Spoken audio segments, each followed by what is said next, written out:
खबर वही जो हकीकत के करीब हो, सूचना वही जो आपके लिए जरूरी हो। VSM प्राइम, निष्पक्ष, निर्भीक और सटीक पत्रकारिता का प्रतीक। ये शहर खामगांव से हमारे संवाददाता मोहम्मद फारूक की रिपोर्ट। पत्रकार, समाज और पुलिस का समन्वय ही एक समृद्ध लोकतंत्र की असली पहचान है। और इसी संदेश के साथ खामगांव में आयोजित हुआ लोक स्वातंत्र्य पत्रकार महासंघ का 48वां मासिक विचार मंथन सत्र। इस अवसर पर अकोला के नवनियुक्त पुलिस अधीक्षक अर्चित चांडक ने ऑपरेशन प्रहार और मिशन उड़ान जैसे अभियानों की जानकारी देते हुए समाज और पुलिस के रिश्ते को और मजबूत करने का संकल्प व्यक्त किया। लोक स्वातंत्र्य पत्रकार महासंघ के राष्ट्रीय अध्यक्ष संजय देशमुख की अध्यक्षता में हुए इस कार्यक्रम में स्वतंत्र पत्रकारिता की अहमियत पर जोर दिया गया। यही नहीं, पत्रकार संभाजी रावत आले को बुल्ढाना जिला अध्यक्ष नियुक्त कर सम्मानित किया गया।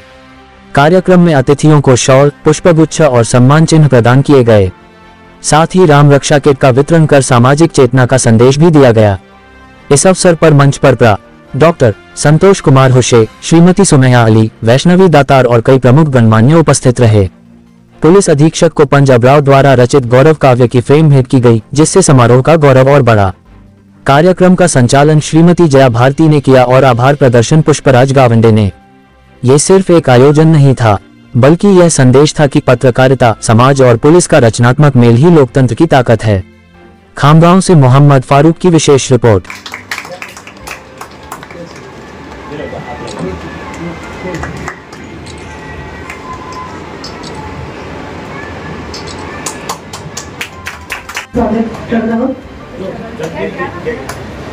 त्यानंतर रामराव बापू देशमुख यांचं स्वागत या ठिकाणी केलं जाणार आहे।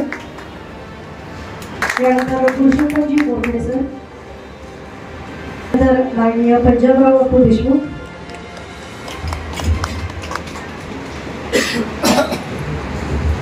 शेखजी,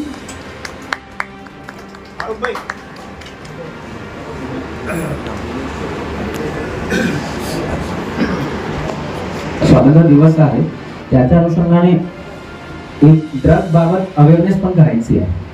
तर खूप आनंद होतो सांगण्यामध्ये की प्रत्येक डिस्ट्रिक्टनी हे रन घेतलेली आहे। प्रत्येक डिस्ट्रिक्टमध्ये एक छोटा मॅरेथॉन 3 किलोमीटरचा 5 किलोमीटर झालेला आहे, परंतु जो प्रतिसाद अकोलामध्ये मिळालेला आहे, म्हणजे 5000 लोक सकाळी आले होते धावण्यासाठी। 5000 लोक आले होते, पाऊस पण आला, तरी पण सर्वांनी रन कंप्लीट केली। आणि एक रन केला म्हणजे 3 किलोमीटर फक्त ते धाव नाही, एक आपली सेल्फ म्हणजे सेल्फ प्रतिज्ञा आहे की आम्ही अंमली पदार्थ सेवन करणार नाही।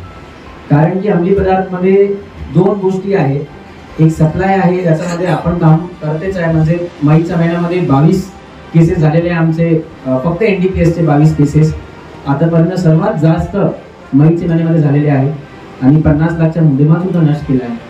तर त्याच्यानंतर म्हणजे सप्लायवर काम करण्यात एक जबाबदारी आहे, परंतु डिमांडचे नेटवर्क आहे, कारण की डिमांड पण पब्लिक मधूनच कुठे कुठे होत आहे, तर तो पण नष्ट करण्याची आपली जबाबदारी आहे।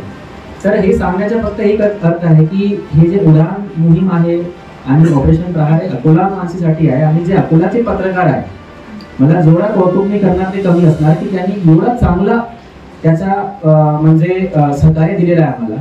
तर तोच एक वारंवार हे आहे की पोलीस आणि पत्रकार, पोलीस अँड प्रेस, हे जे 2 P's आहे आपले, पोलीस अँड प्रेस, जोपर्यंत आमचा सहकार्य राहणार तोपर्यंत आमचा जे 3rd P आहे पब्लिक, जेव्हा पोलीस अँड प्रेस सोबत असणार तो तेव्हाच पब्लिक मध्ये पार्टिसिपेशन भेटणार आणि पब्लिकचा एक अजून जागरूक होणार। तर आज इथे मला बोलवला, एवढा सन्मान दिला, एक खूप छान कविता आपण मला ते प्रेम करून दिलेली आहे वर साहेबांनी, पंजाबराव साहेबांनी। मी मनापासून आपला धन्यवाद करतो। खूप अजून जबाबदारी माझ्यावर वाढलेली आहे आणि आमचा कामगिरीमध्ये अजून आमचा बदल म्हणजे पोलीसचा परसेप्शन कसं चेंज आपण करू शकता, हे पण एक SP ची जबाबदारी असतो। तर आता मी आज आपल्या मार्फतून सांगतो की आम्ही एक QR कोड, आता QR कोडचा फीडबॅक आमचा एक सेवा सिस्टम प्रत्येक पोलिसमध्ये सुरू आहे। जेव्हा सर्व पोलिसमध्ये टॅबलेट्स आहे सर्वांकडे, तो सेवा सिस्टम मध्ये आम्ही एक रक्षा फॉर्म, QR कोड फॉर्म आता आम्ही देणार। प्रत्येक PS मध्ये, प्रत्येक पोलिसमध्ये QR कोड असणार आहे, जेणेकरून कोणताही नागरिक असो ते आपली कंप्लेंट देण्याच्या नंतर फीडबॅक देऊ शकतात खूप 1 मिनिटाचा फक्त फॉर्म आहे, ऑब्जेक्टिव्ह फॉर्म आहे, ऑब्जेक्टिव्ह जेणेकरून लवकर ते फीडबॅक देऊ शकणार. तो फीडबॅकच्या बॅक एंडमध्ये आम्ही मार्किंग सिस्टम ठेवलेला आहे. याच्यामध्ये आम्ही सर्व पोलीस स्टेशनची स्पर्धा असणार